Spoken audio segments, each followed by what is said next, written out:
જય શ્રી કૃષ્ણ ભક્તજનો, આજે હું તમને એક સંત ચરિત્ર સંભળાવું છું, જે સંતનું નામ છે વેદ ધર્મ ઋષિ. તો ચાલો આપણે સાંભળીએ. પરમાત્મા શ્રી સંતરામ મહારાજ સર્વના ગુરુ છે. વેદોમાં વર્ણન છે કે પરમાત્મા અને સદગુરુ બંને એક જ છે. સદગુરુ તત્વ અને ઈશ્વર તત્વમાં ભેદ નથી.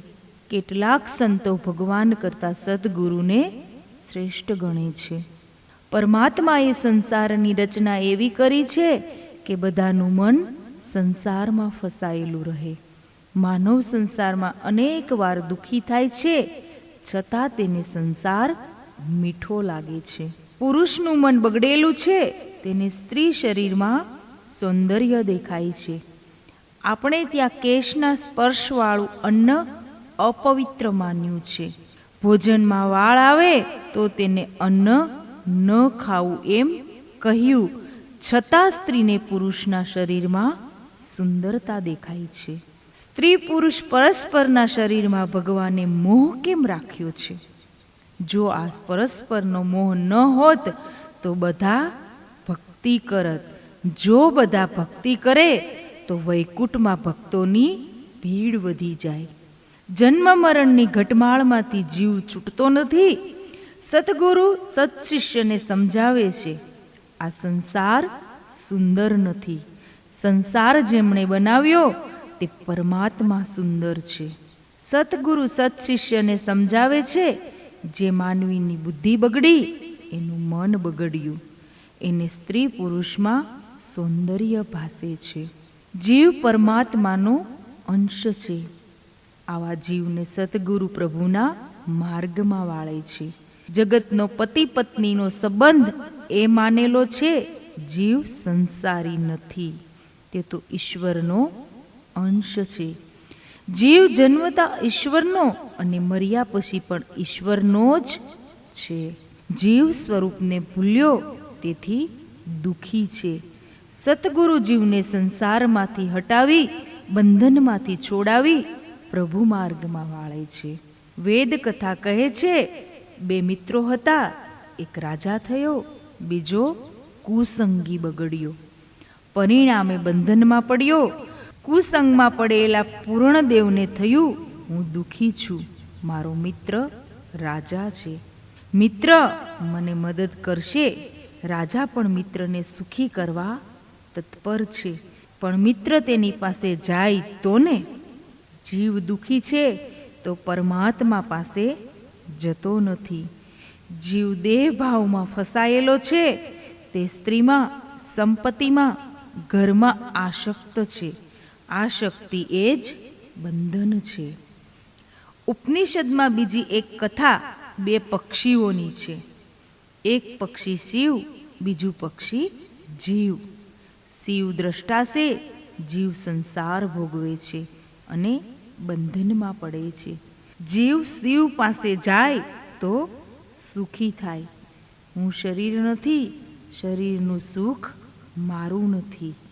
શરીર જડ છે, આત્મા ચેતન છે. જડ ચેતનની ગાંઠ પડી છે, આ ગાંઠ છોડવાની છે. નાળિયેરના કોપરામાં મીઠાશ છે, રસ છે. કાચલામાં મીઠાશ નથી.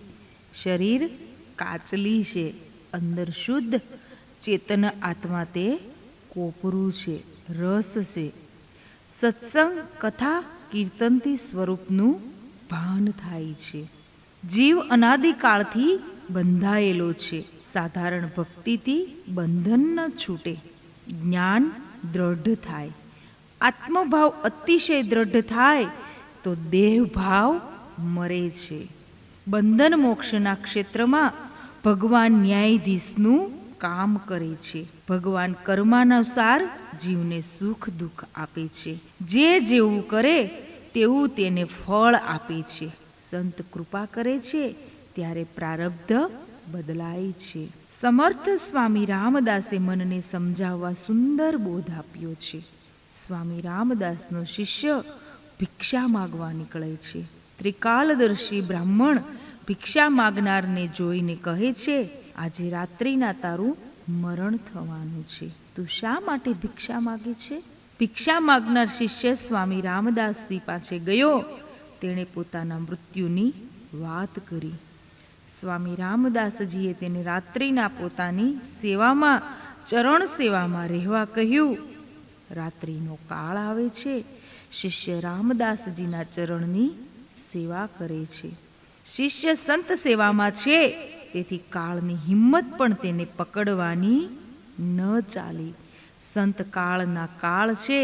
સંતમાં દિવ્ય શક્તિ હોય છે. સંત પ્રારબ્ધનો નાશ કરે છે.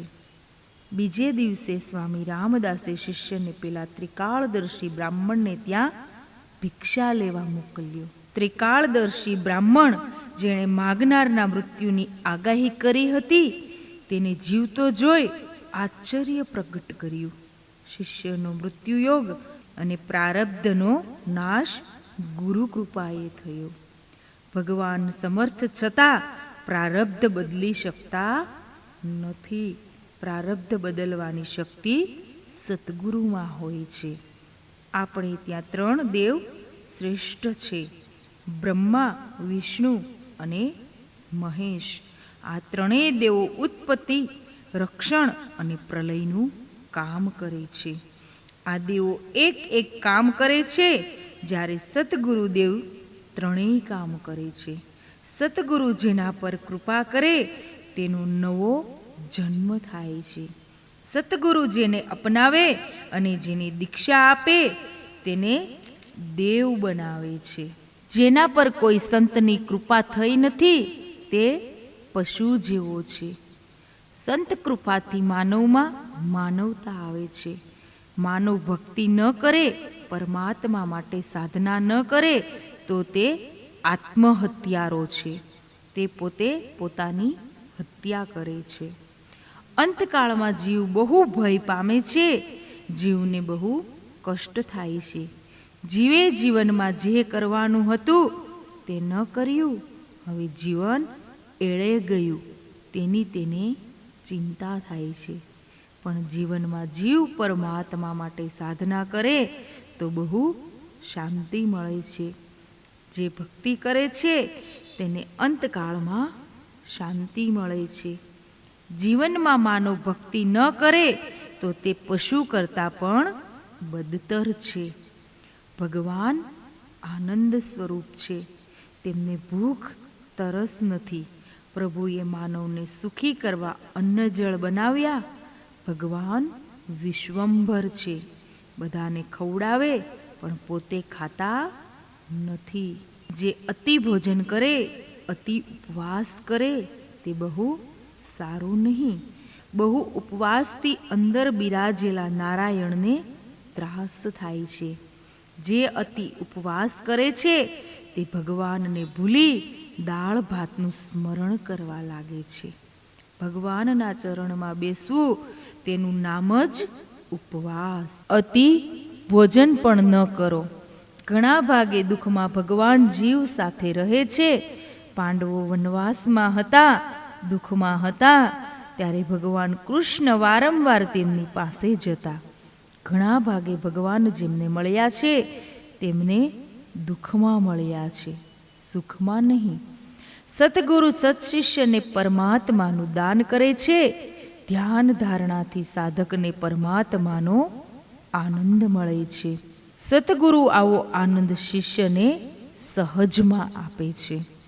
ભગવાન આપણામાં અને આપણે ભગવાનમાં છીએ. જીવ નજર કરે છે પણ જીવે થોડી અંદર નજર કરવી જોઈએ. પોતાનું સર્વસ્વ શિષ્યને આપવાની ઈચ્છા ગુરુદેવની હોય છે. ગુરુ શિષ્યના માથે હાથ મૂકે તો શિષ્યને જગત દેખાતું નથી. ગુરુ સેવાથી 3 દેવો પ્રસન્ન થાય છે. ધનથી નહીં, તનથી. શરીર ઘસી સેવા કરવાથી દેવો પ્રસન્ન થાય છે. ઋષિની કથા છે. ઋષિનું નામ વેદ ધર્મ. ઋષિના આશ્રમમાં અનેક શિષ્યો છે. સંતો બીજાનું પ્રારબ્ધ બદલે પણ પોતાનું પ્રારબ્ધ તો ભોગવીને જ ખતમ કરે. વેદ ધર્મને પોતાનું પ્રારબ્ધ દેખાય છે, પૂર્વજન્મમાં કરેલા પાપ દેખાય છે, પોતાને કુષ્ઠ રોગ થશે, પરુ નીકળશે એ દેખાય છે. વેદ ધર્મ શિષ્યોને કહે છે, હવે 21 વર્ષ હું દુઃખી થવાનો છું, એવું મારું પ્રારબ્ધ છે. ગુરુને કુષ્ઠ રોગ થયો. શિષ્યોમાં એક દીપક શિષ્ય હતો, તે સેવા કરવા તૈયાર થયો. વેદ ધર્મ ઋષિએ શિષ્યને ચેતવ્યો, રોગને કારણે હવે હું ચીડિયો બનીશ, ક્રોધ કરીશ. આવી સ્થિતિમાં તારે સેવા કરવી હોય તો કર. ગુરુ શિષ્ય કાશીમાં જાય છે. શિષ્ય દીપક કુષ્ઠરોગવાળા ગુરુની સેવા કરે છે, ભિક્ષા માગી લાવે છે. ગુરુ બધી ભિક્ષા આરોગી જાય છે. શિષ્ય આ બધું સહે છે.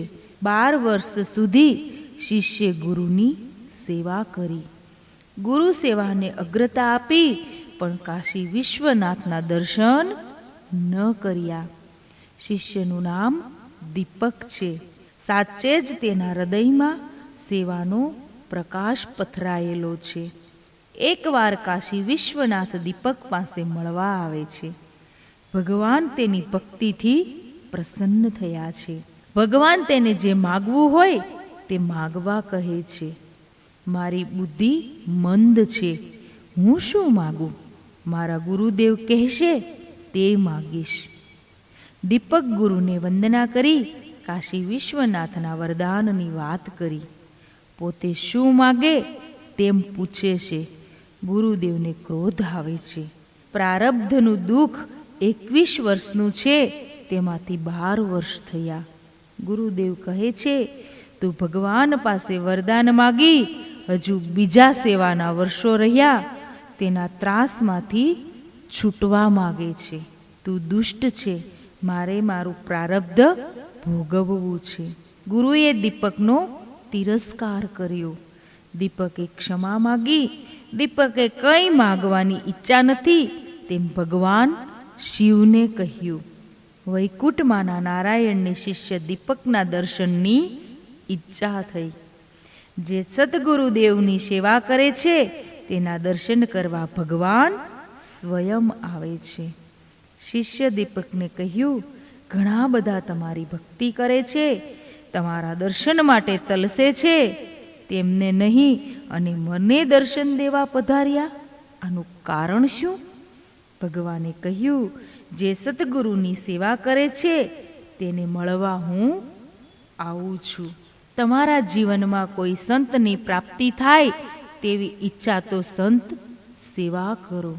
સંત સેવાથી મન નિર્મળ થાય છે, વાસના મરે છે, અભિમાન દૂર થાય છે અને પ્રભુ પ્રાપ્તિ થાય છે. માતા પિતાના જીવનમાં દોષ જોશો નહીં, ગુરુના દોષ જોશો નહીં. દીપકે 21 વર્ષ સુધી પ્રેમથી કુષ્ઠરોગી ગુરુની સેવા કરી. દર્દ ભોગવવાનું ગુરુનું પ્રારબ્ધ પૂરું થયું. ગુરુદેવ પ્રસન્ન થાય છે. શિષ્યના માથે હાથ મૂકે છે. શિષ્યને ગુરુ કૃપાથી પરમાત્માના દર્શન થયા. ગુરુ સેવાથી બ્રહ્મા, વિષ્ણુ અને મહેશના દર્શન થયા. મારા ગુરુદેવ શ્રેષ્ઠ છે, હું સાધારણ સેવક છું, એવી ભાવનાથી સેવા કરે તો અભિમાન મરે છે. દીપકને અંદર બહાર સર્વત્ર પ્રકાશના નારાયણના દર્શન થાય છે. તેનું જીવન કૃતાર્થ થાય છે. ઘી, વાટ, કોડિયું, દિવાસળી બધું તૈયાર હોય તો દીપક પ્રગટતા વાર શી લાગે? પ્રકાશ થતા વાર શી લાગે? સતગુરુદેવની કૃપાથી સધો મુક્તિ થાય છે. તે જ જન્મમાં મુક્તિ મળે છે. મરતા પહેલા મુક્તિનો આનંદ મળે છે. ભગવાનની પ્રાપ્તિ માટે કોઈ સંતને આંખમાં, મનમાં રાખો. મનથી સેવા કરો. જેમને પરમાત્માનુભવ થયો છે એવા મહાપુરુષોએ પણ કોઈને કોઈ સંતની જરૂર સેવા કરી છે. મનુષ્ય સાધના કરે છે, સાધના કરતાં થોડી સિદ્ધિ મળે છે, જે બોલે છે તે સાચું થાય છે. સિદ્ધિ મળે એટલે પ્રસિદ્ધિ મળે છે, પ્રસિદ્ધિ મળે એટલે લોકો પાછળ પડે છે, એટલે અભિમાન આવે છે, અભિમાન આવે એટલે તેનું પતન થાય છે. કેટલીક વાર સાધુઓને બગાડનાર તેમના ચેલા હોય છે. ચેલાઓની જમાત બાપજી બાપજી કરે છે, એટલે સાધુને થાય છે કે હું કાંઈક છું, હું પણ આવ્યું, એટલે સાધનામાં અપેક્ષા આવી. નિશ્ચય કરો આજથી પરમાત્માને ગમે તેવા કાર્ય કરવા છે. પ્રાતઃકાલમાં આ પ્રમાણે પ્રાર્થના કરો, ધરતી પાસેથી ગુણ લો, ખૂબ સહન કરવું. મરણથી ભીતિથી પ્રભુમાં પ્રીતિ થાય છે. વાંચે અને વિચારે એના કરતાં જીવનમાં ઉતારે તે શ્રેષ્ઠ છે. ભગવાનનો આશ્રય કરે તે નિર્ભય બને છે. ઈશ્વર જ્યારે સાથે હોય ત્યારે વિષયો ચડી બેસતા નથી. જગતના કોઈ જીવને મળવાની આશા જીવ ન રાખો. ઈશ્વરનું સ્મરણ છોડશો નહીં. સલાહ એક ઈશ્વરની લેવી. દુઃખમાં સાથ આપે તે ઈશ્વર છે, સુખમાં સાથ આપે તે જીવ. જય શ્રી કૃષ્ણ.